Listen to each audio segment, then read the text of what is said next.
Halo, assalamualaikum. Di sini kita akan membahas mengenai bank syariah. Katanya tuh ya, bank syariah itu lebih ribet daripada bank konvensional. Kenapa sih bank syariah itu lebih ribet daripada bank konvensional?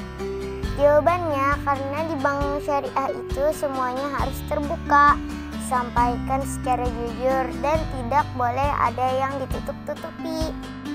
Bank syariah itu sangat memperhatikan usaha orang yang akan meminjam modal. Usahanya itu harus sesuai dengan syariat Islam. Segala bentuk usahanya harus halal. Misalkan usaha jualan babi, jelas haramnya. Maka di bank syariah tidak boleh atau dilarang dan tidak mau meminjamkan modalnya. Kenapa riba dilarang? Karena riba dapat menyusahkan orang lain, membuat yang miskin semakin miskin, dan memudahkan orang kaya menjadi semakin kaya. Mengapa seperti itu? Sebab ketika orang miskin meminjam uang, bayarnya ada kelebihannya, melebihi jumlah uang yang dipinjam. Yang sudah kaya santai saja, hanya menunggu penghasilan dari si yang miskin, tanpa melakukan pekerjaan apa-apa. Tahu-tahu uangnya semakin bertambah dan semakin banyak. Selain riba, dalam Islam juga melarang maisyir, gharar, ikhtikar, haram, dan zalim. Maisyir adalah transaksi yang tidak pasti seperti judi. Kalau judi kan yang untung cuman bandarnya, pemain atau pengonsumsi sudah pasti rugi. Gharar adalah transaksi dengan objek yang tidak jelas, termasuk dalam gharar adalah transaksi yang sifatnya menipu. Ikhtikar adalah praktek penimbunan, seperti menimbun barang, menimbun beras, menimbun minyak, atau yang lainnya dengan sengaja, yang pada akhirnya terjadi kelangkaan dan harga barangnya akan naik atau menjadi mahal.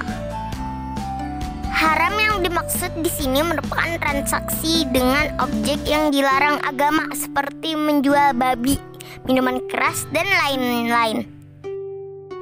Zalim merupakan transaksi yang menimbulkan ketidakadilan. Misalkan keuntungannya hanya untuk satu pihak saja atau ruginya satu pihak saja. Nah, ini dilarang. Jadi harus sama-sama. Untung sama untung, kalaupun rugi sama rugi. Di bank syariah, transaksinya itu harus jelas. Setiap informasi itu harus diberitahukan.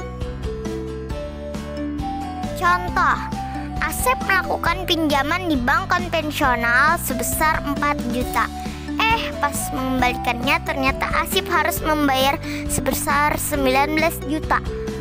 Asep kaget dong.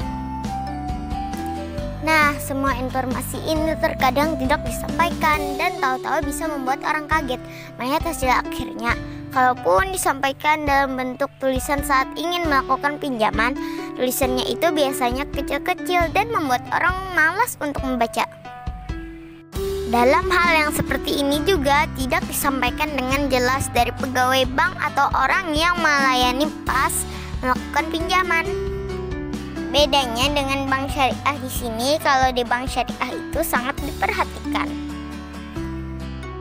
Kalaupun misalkan kita tidak disuruh membaca, terkadang pegawai bank syariah yang melayani akan menjelaskan, asal kita yang meminjam berbicara dengan benar, agar tidak terjadi kesalahpahaman dan tujuan akhirnya tercapai.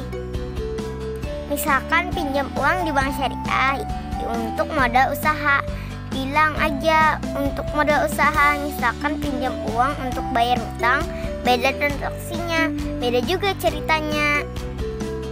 Kalau di bank syariah itu beda masalah, beda juga solusinya, dan beda juga pembagian hasilnya.